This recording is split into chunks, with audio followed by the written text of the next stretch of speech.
नमस्कार, expert news 79 में आपका स्वागत है। मैं हूं चेतन व्यास आपके साथ।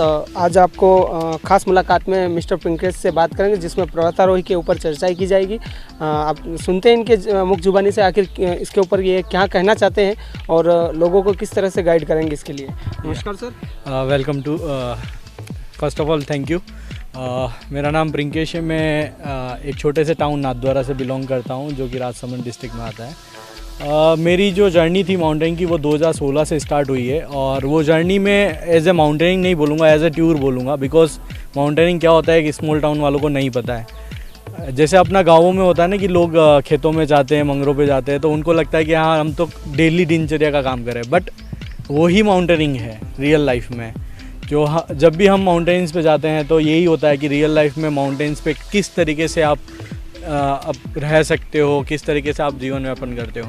सो जो 2016 में मैंने फर्स्ट मेरा माउंटेनिंग लाइफ चालू किया था, तो हम 4 फ्रेंड्स थे और उन्होंने बोला चलो घूमने जाना है।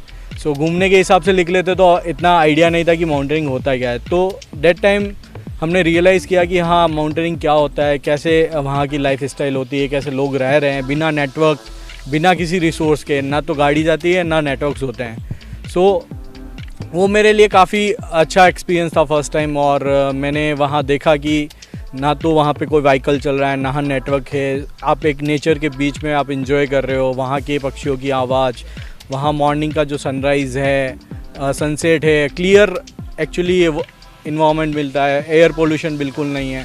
तो वो मुझे काफ़ी अच्छा लगा। तो उसके बाद से मैंने सोचा क्यों ना हम इसको एक मेरा पैशनेट और हॉबी बोल सकते हो वो बना दी जाए।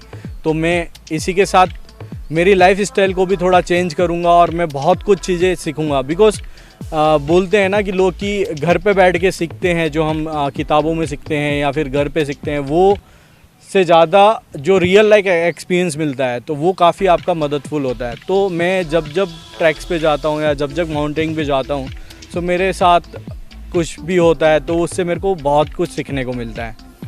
देन 2016 में मेरा फर्स्ट एक्सपीडिशन था संदकफू गुरदुम करके एक ट्रैक चलता है, जो मैं कि यूथ हॉस्टल के साथ गया था। सो वहाँ पे मैंने ऑलमोस्ट 40-50 का बैच था वो लीड किया था एज ए कैंप लीडर और ग्रुप लीडर। सो वो एक्सपीरियंस मेरे लिए काफ़ी सही था कि कैसे टीम मैनेजमेंट किया जाता है माउंटेन्स पे, क्योंकि आपको नहीं पता है कि आपके साथ नेक्स्ट टाइम पे क्या होगा या क्या नहीं होगा, आगे जाके क्या मिलेगा नहीं मिलेगा। सो वो लिए मेरे काफ़ी अच्छा एक्सपीरियंस था। देन उसके बाद मैंने मेरी जर्नी 2016 से स्टार्ट करी है, जो भी अभी आउट गोइंग है। सर, जो आप खाने को लेकर जो आप बता रहे थे वहाँ का जो इन्वायरमेंट के बारे में, तो खाने के लेकर आप क्या करना चाहोगे वहाँ के? वहाँ पे जो लाइफ है एक्चुअली वो काफ़ी टिपिकल है। बिकॉज़ अब जैसे रिमोट एरिया में हम जब रहते हैं तो ना तो कनेक्टिविटी होती है, ना मोबाइल नेटवर्क्स होते हैं। तो जो नीचे जो सबसे लोअर टाउन होता है, वहाँ जाके सब्ज़ी लेके आना या कुछ भी सामान चाहिए, इवन आपको हैंड ग्लव्स भी चाहिए, तो आपको यहाँ से 100 किलोमीटर 150 किलोमीटर जाना पड़ता है, क्योंकि वहाँ कुछ नहीं मिलता। सो जब भी हम किसी एक्सपीडिशन पे जाते हैं तो सब कुछ पहले ही दिल या जैसे कनेक्टिंग होता है। जैसे दिल्ली बेस हो गया तो दिल्ली पे सब लोग मिलते हैं। देन दिल्ली से फिर हम सब सारा इक्विपमेंट उठाते हैं, सामान लेते हैं, इवन तक राशन की यदि बात करें तो माउंटेन्स में ऐसे जैसे होता है ना कि घर से बाहर निकले, सब्ज़ी ले ली और आ गए घर पे, तो वहाँ पे वैसा नहीं होता। वहाँ पे जितना भी, अब फॉर एग्जांपल आपका 10 दिन का एक्सपीडिशन है या 10 दिन का ट्रैक है, सो आपको 10 दिन का राशन आपके साथ पहले से लेना है। और माउंटेन्स में क्या होता है कि किसी का जैसे मौसम हो गया, क्लाइमेट हो गया, उसका कोई प्रिडिक्शन नहीं है। सो हमको हमेशा एक्स्ट्रा प्रिपेयर करके चलना होता है। फॉर एग्जांपल 10 दिन का ट्रैक है तो हम 12 दिन का राशन लेके जाते हैं, और जैसे 10 लोग जा रहे हैं तो हम 12 लोगों का सामान लेके जाते हैं। बिकॉज मान लो मौसम ख़राब हो गया, स्नोफॉल हो गया, कहीं फंस गए, तो 1-2 दिन ऊपर नीचे होता है। तो उस कारण से हमको हर चीज़ पहले से प्रिपेयर करके चलनी होती है, क्योंकि वहाँ पे जाने के बाद ना तो हमारा किसी से कनेक्शन होता है और ना ही हम वहाँ जाके कुछ कर सकते हैं। तो जब भी कोई ट्रैक स्टार्ट करते हैं तो नीचे जो बेस होता है तो वहाँ बेस गांव में हमको रिपोर्ट करना होता है। मोस्टली जो ट्रैक्स होते हैं वो सेंचुरी लाइंस में होते हैं। सो सेंचुरी में जो भी फॉरेस्ट ऑफिसर होता है उनसे हमको परमिशन लेनी होती है कि हाँ हम ये ट्रैक पे जा रहे हैं, 7 डेज़ का रहेगा, तो हम यदि 8वें दिन नहीं आते तो आप रेस्क्यू के लिए आएँ। तो ऐसा सब कुछ थोड़ा इन्वायरमेंट रहता है ट्रैकिंग के अंदर। तो सर, वहाँ पे जिस तरह से ट्रैवल के लिए जो व्हीकल है, उचित व्हीकल क्या मतलब रह सकता है वहाँ पे? ट्रैकिंग के लिए अंदर कोई व्हीकल नहीं होता बेसिकली, कि जैसे फॉर एग्जांपल अब मेरे को केदारकंठा ट्रैक जाना है तो जो लास्ट विलेज है वहाँ तक हम दिल्ली से बाय ट्रेन बाय कैब कैसे भी जा सकते हैं। बट उसके बाद आपका खुद का जो सामान है या फिर आपका जो भी ट्रैक बैग है वो आपको खुद को कैरी करके ही लेके जाना होता है। जी सर, ट्रैवलिंग को लेकर जैसे आप बात कर रहे थे वहाँ पे। सो ट्रैवल के लिए बेसिकली जो बेस विलेज होता है वहाँ तक ही ट्रैवल होता है। उसके बाद जहाँ पे भी हमारा जो पिक होता है उसके लिए हमको बाई पैदल ही जाना पड़ता है। तो उसमें डेज़ वाइज होता है, लाइक फर्स्ट डे हम 3 किलोमीटर कवर करते हैं, सेकंड डे 4 किलोमीटर्स। तो जैसे जैसे हाइट्स होती है उसके अकॉर्डिंग हम डे प्लान करते हैं।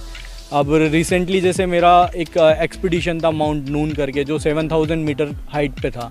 सो वहाँ पे जब हमने प्लान किया तो बेस विलेज में हम जब पहुँचे तो हमने 3 दिन वहीं पे बॉडी को एक्लेमाइज़ करने के लिए वहीं पे रुके बेस में। देन नेक्स्ट डे हमने लोड फेरी किया, जो भी हमारा सामान था नेक्स्ट कैंप पे डंप करके वापस रिटर्न आए। देन नेक्स्ट के वापस कैंप शिफ्ट किया। तो नॉर्मली क्या होता है कि जो माउंटेनिंग फील्ड है उसमें 2-3 टाइप्स के ट्रैक्स होते हैं। एक होता है हाइकिंग बेसिकली आप बोल सकते हैं कि छोटे छोटे जो पहाड़ होते हैं 2000 मीटर 3000 मीटर तक, वो हाइकिंग में आते हैं।